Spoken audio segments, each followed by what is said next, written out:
আসসালামু আলাইকুম। আওয়ামী লীগ কি খুব সহসাই রাজনীতিতে সগৌরবে ফিরতে যাচ্ছে? ফিরলেও তা কবে, কতদিনের মধ্যে এবং কোন প্রক্রিয়ায়? এই বিষয়গুলো বিএনপি সরকার গঠনের পর থেকেই নানানভাবে আলোচিত হচ্ছে এবং বিশেষ করে সজীব ওয়াজেদ জয়ের একটি পোস্ট যেটি তিনি তার এক্স অ্যাকাউন্টে শেয়ার করেছেন, সেটিকে কেন্দ্র করে এখন রাজনৈতিক অঙ্গনে ঘরে বাইরে নানানভাবে আলোচিত হচ্ছে। তিনি তার এক্স অ্যাকাউন্টে যে পোস্টটি দিয়েছেন সেখানে মূলত আওয়ামী লীগের রাজনৈতিক কার্যক্রম নিষিদ্ধকরণে যে অ্যান্টি টেরোরিজম অ্যাক্টের সংশোধনী যে বিষয়টি, সেটির বৈধতা এবং ভবিষ্যৎ নিয়ে প্রশ্ন তুলেছেন। তিনি বিএনপি সরকারকে সাংবিধানিকভাবে 30 দিনের মধ্যে এই অধ্যাদেশ বাতিল করার সিদ্ধান্ত নেওয়ার আহ্বান জানিয়েছেন এবং যদি সেই সিদ্ধান্তটি নেওয়া হয় তাহলে আওয়ামী লীগ অটোমেটিক্যালি রাজনীতিতে পুনর্বাসিত হতে পারছে। এখন সজীব ওয়াজেদ জয় বললে কি তারেক রহমান বা আমাদের প্রধানমন্ত্রী সেই বিষয়টি শুনবেন? বিএনপি সেই সিদ্ধান্ত গ্রহণ করবে?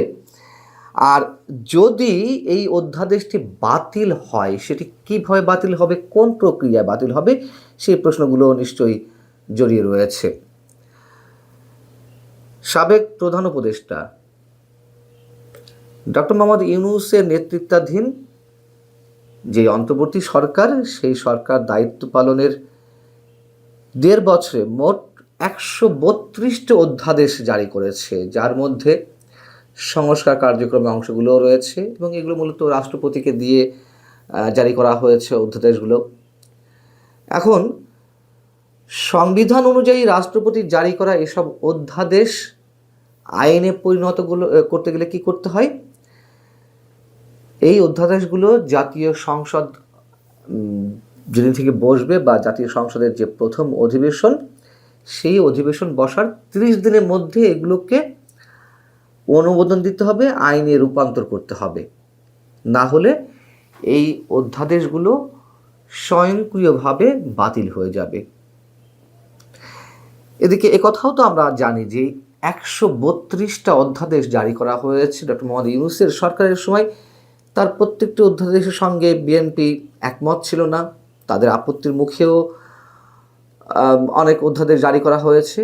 সেই জায়গা থেকে এটুকু তো আমরা নিশ্চিত যে এই 132টি অধ্যাদেশের সবগুলোই নিশ্চয়ই আইনে পরিণত হচ্ছে না। এক্ষেত্রে নিজেদের সংস্কার নীতি এবং নির্বাচনী ইশতেহারের সঙ্গে যেগুলো সাংঘর্ষিক, সেগুলো অবশ্যই বাতিল করে দেওয়ার প্রক্রিয়া হাতে নেওয়া হবে। এখন সংসদ অধিবেশন বসছে যতদূর জানা গেছে 26শে ফেব্রুয়ারি থেকে। যদি সেদিন থেকে শুরু হয় জাতীয় সংসদের প্রথম অধিবেশন, তাহলে পরবর্তী মাসের মার্চের 28 তারিখের মধ্যে এই অধ্যাদেশগুলোকে আইনে রূপান্তর করতে হবে। যেগুলো আইনে পরিণত হবে না সেগুলো 28 তারিখের পর বাতিল হয়ে যাবে। তো সেই জায়গা থেকে আওয়ামী লীগকে সন্ত্রাস বিরোধী আইনের সংশোধনী ধারায় যে নিষিদ্ধ করা হলো আওয়ামী লীগের রাজনৈতিক কার্যক্রম, তাহলে আমরা এটুকু চোখ বন্ধ করে বলতে পারি, বিএনপি যদি এ ধরনের কোনো কার্যক্রম না নেয়, আওয়ামী লীগের রাজনৈতিক কার্যক্রম নিষিদ্ধের বিষয়টি বহাল রাখার, তাহলে আর খুব বড় জোর 1 মাস 10 দিনের মধ্যে আওয়ামী লীগ তার পূর্ণ রাজনৈতিক কার্যক্রমে অংশ নিতে পারছে। আর যদি বিএনপি নেয় তাহলে কি হবে? যদি আইনে পরিণত হয় তাহলে আওয়ামী লীগ আজীবনের জন্য, যতদিন না পর্যন্ত আবার নতুন আইন করে আওয়ামী লীগকে ফিরিয়ে না আনা যায়, সেই পর্যন্ত আওয়ামী লীগ নিষিদ্ধ থাকবে। বিএনপি কি সেই ঝুঁকি নিবে? জয় কি বলেছেন তার পোস্টে, একটু পড়ে শোনায় আপনাদেরকে।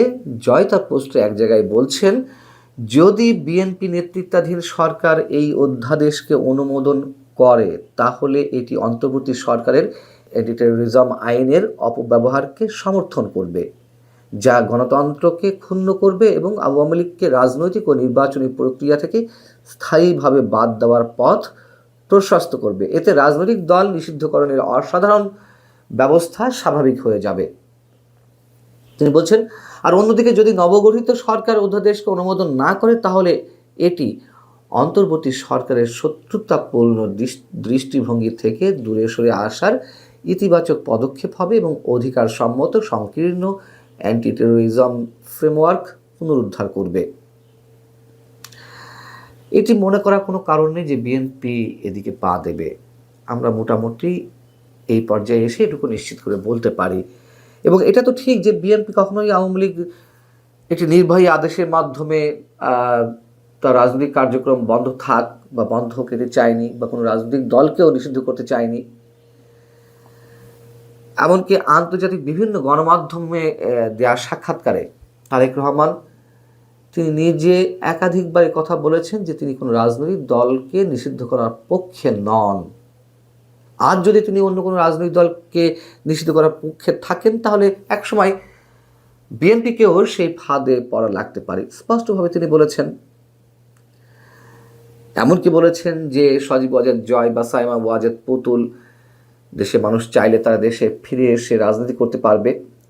এবং এ কথাও তো আমরা জানি যে ভারতের একটা প্রচ্ছন্ন সমর্থন বিএনপির প্রতি রয়েছে নির্বাচন অনুষ্ঠানের আগে থেকেই, এবং নির্বাচন অনুষ্ঠানের পরে তো ভারতের প্রধানমন্ত্রী তাদেরকে মানে তারেক রহমানকে তার পরিবারের সদস্যদের নিয়ে ভারত সফরে আমন্ত্রণ জানিয়েছেন। যাই হোক, কিন্তু এর মাঝখানে একটি বিষয় আছে, সেটি আমরা জানি যে আওয়ামী লীগকে রাজনীতিতে ফিরে আসার একটা সুযোগ দেওয়ার, সেটি নরম শর্ত বলি শক্ত শর্ত বলি, এই বিষয়টি ছিল। এবং সেই জায়গা থেকেই তো আওয়ামী লীগের ভোটাররা এই নির্বাচনে বিএনপিকে ভোট দিয়েছে। একটা ছোট অংশ যদিও জামাতের ভোট ব্যাংকে তাদের ব্যালট পেপারে সিল মেরেছে, এটাও সত্য কথা, যারা তৃণমূল পর্যায়ে আওয়ামী লীগের নেতাকর্মীদের মাধ্যমে নির্যাতিত হয়েছেন। তো আমরা তো দেখলাম যে 12 ফেব্রুয়ারি নির্বাচনের পরই দেশের বিভিন্ন স্থানে আওয়ামী লীগের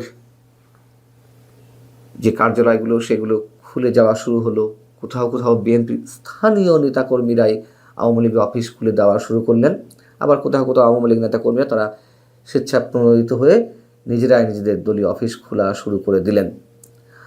অতএব আমরা এটুকু বলতে পারি যে আর 1 মাস 10 দিনের মধ্যে পূর্ণ মাত্রায় আওয়ামী লীগ তার রাজনৈতিক কার্যক্রম শুরু করতে যাচ্ছে।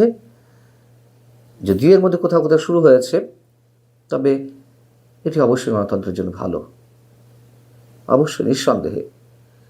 তারেক রহমান যে প্রতিশ্রুতিগুলো আমাদের সামনে দিচ্ছেন, আমরা চাই তিনি ইতিহাস হয়ে থাকুন, শুধু আওয়ামী লীগকে রাজনীতি করতে দেওয়ার ক্ষেত্রে নয়, এদেশের দুর্নীতি প্রতিরোধের ক্ষেত্রে, এদেশের যে অনিয়ম স্বেচ্ছাচারিতা রয়েছে সেগুলো প্রতিরোধের মাধ্যমে যদি তার সদিচ্ছাগুলো তিনি বাস্তবায়ন করেন, অবশ্যই তিনি ইতিহাসের অংশ হতে